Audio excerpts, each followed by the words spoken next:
গরিব, আতুর, সাধু, সন্ত, ফকির, দরবেশের প্রতি একটা আলাদাই অদ্ভুত টান অনুভব।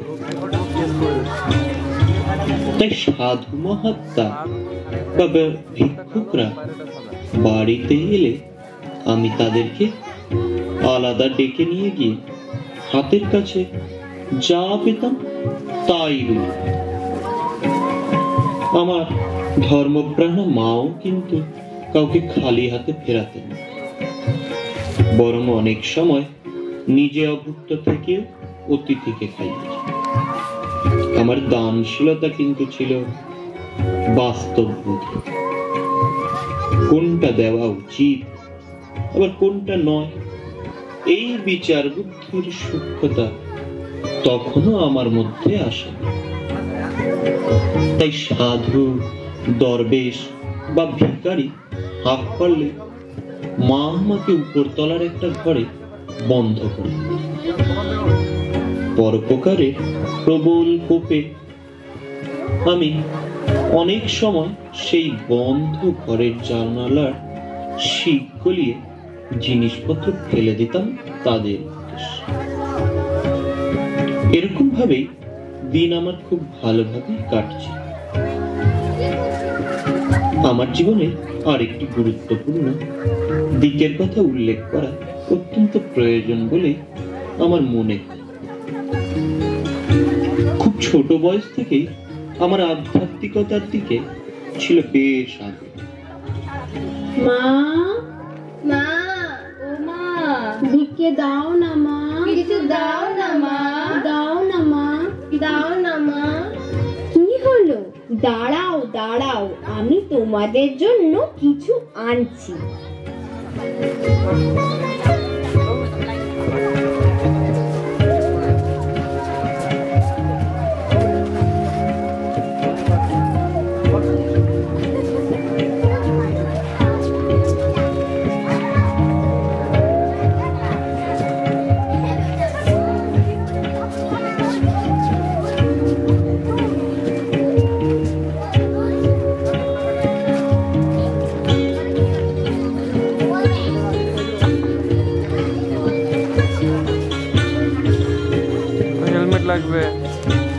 যাকে বলা যায় ইনবিল্ট অর বাই ডিফল্ট।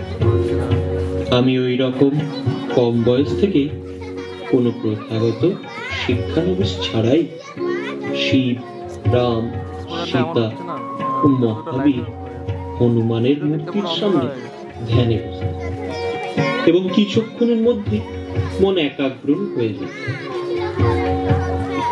1871 সালে ঈশ্বরচন্দ্র বিদ্যাসাগরের মেট্রোপলিটন ইনস্টিটিউশনে আমার প্রথাগত শিক্ষা শুরু হয়।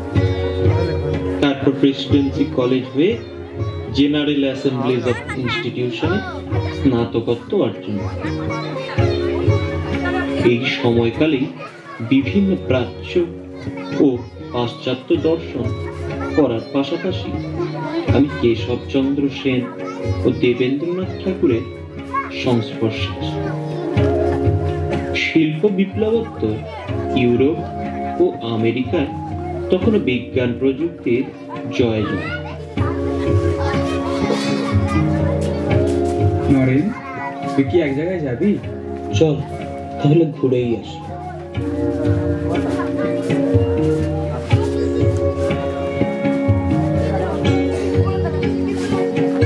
তোমরা সকলে এসেছো বাবা? তুমি কে গো? ও নরেন ঠাকুর। নরেন, শুনেছি তুই খুব ভালো গান করিস। একটা গান ধর না বাবা।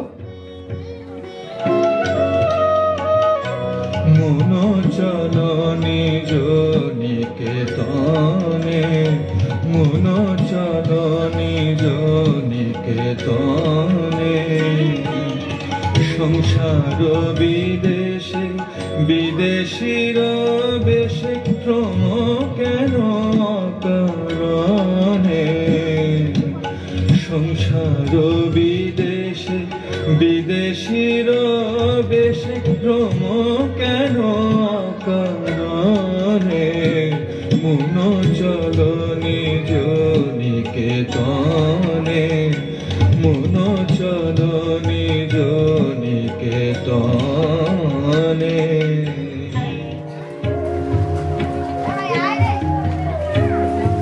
ঠাকুর, আপনি কি ঈশ্বর দর্শন করেছেন? হ্যাঁ, আমি ঈশ্বর দেখেছি, ঠিক যেমন তোমায় দেখছি। তুই দেখবি নাকি? বল, তুই শীঘ্রই আমার কাছে আসবি। তুই জানিস না, তোর মধ্যে অনেক অনেক শক্তি আছে। তুই একদিন বিশ্বজয়ী হবি। এই যুক্তিবাদী কোষ্ঠী পাথরে প্রাচ্য আধ্যাত্মবাদ বিচার করতে গিয়ে আমি খুবই সংশয়াচ্ছন্ন ও সন্দিহান হয়ে এই অস্থির অন্বেষণ আমার অনেকটাই কাটাতে সাহায্য করলেন প্রেম ও ভালোবাসার মূর্ত প্রতীক দক্ষিণেশ্বরে সেই আপন ভোলা ঠাকুর শ্রী শ্রী রামকৃষ্ণ পরমহংসদেব।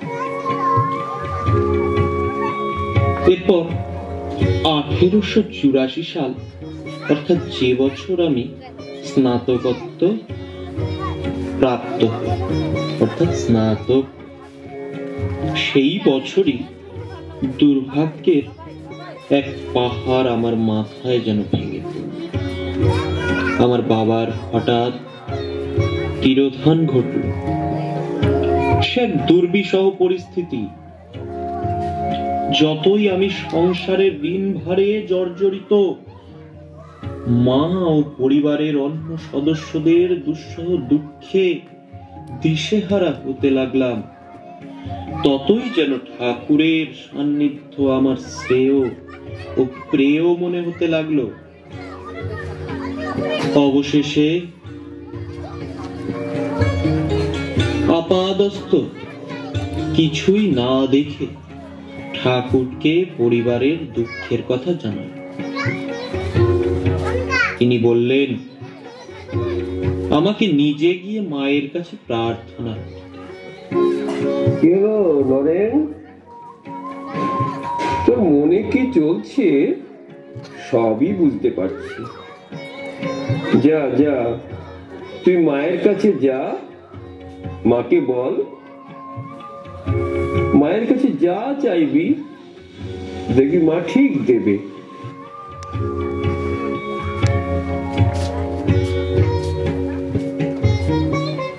মা, আমাকে জ্ঞান দাও, বিবেক দাও, ভক্তি দাও, বৈরাগ্য দাও। এই ঘটনার পরপরেই আমি ঈশ্বর উপলব্ধির জন্য সংসার ত্যাগ করতে মনস্থ এবং ঠাকুর শ্রী শ্রী রামকৃষ্ণ দেবকে আমার গুরু বলে মেনে নিই। কিন্তু এই সুখ যেন বিধাতার সহ্য। 1885 সালে ঠাকুরের গলার ক্যান্সার ধরা পড়ে এবং সমস্ত প্রয়াস ব্যর্থ করে দিয়ে 1886 সালের 16ই আগস্ট গুরুদেব ঠাকুর তার পরম ধামে প্রয়াত হলেন। আমরা যারা সন্ন্যাস প্রতি দীক্ষিত যুবক, তারা যেন বললাম এক অথই চলে। শুধু তাই নয়, গুরুদেবের মৃত্যুর পর তার ভক্ত ও অনুরাগীদের আর্থিক আনুকূল্য যেন বন্ধ হয়ে গেল।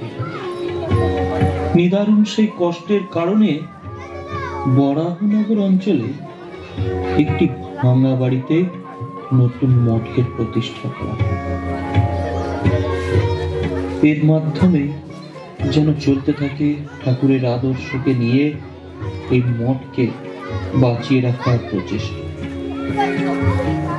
এরপর 1888 সালে সন্ন্যাসী হিসেবে এবং মঠের অন্যান্যদের অভিভাবক হিসেবে আমার মনে হতে থাকে যে ভারত মাতার আত্মাকে জানতে হলে আমার পরিব্রাজক, আর তাই 1888 সাল থেকে 1892 সালে শেষের দিক এবং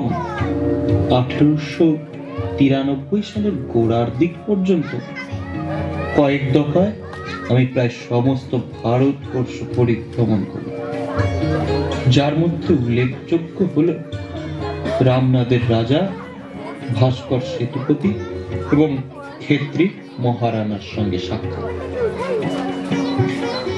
ভাস্কর সেতুপতি আমার শিষ্যত্ব গ্রহণ করেন এবং তিনি শিকাগো ধর্মের সভায় যোগদানের জন্য আমার পীড়াপিড়ি করেন। আমার হৃদয় মধ্যে অনেক উথাল পাথাল চুলচেরা বিশ্লেষণ এবং পরিশেষে অন্তরের নির্দেশ মেনে আমি সম্মত হই। মাদ্রাজের শিষ্যদের এবং মহীশূর, রামনাথ, ক্ষেত্রীর, দেওয়ান এবং অন্যান্য অনুগামীদের সংগৃহীত অর্থের সাহায্য নিয়ে 1893 সালের 31শে মে শিকাগোর উদ্দেশ্যে বোম্বাই বা মুম্বাই ত্যাগ করি। তবে প্রসঙ্গত উল্লেখ্য, সন্ন্যাস জীবনে আমার প্রথম নাম ছিল বিবিদিকানন্দ, কিন্তু ক্ষেত্রী মহারাজার অনুরোধে শিকাগো যাওয়ার পথে তারই প্রস্তাবিত নাম বিবেকানন্দ নামটি গ্রহণ করি। আজ তাহলে এত দূরই থাক, আবার আরো কিছু অজানা জানা যাবে আগামী দিন। ধন্যবাদ।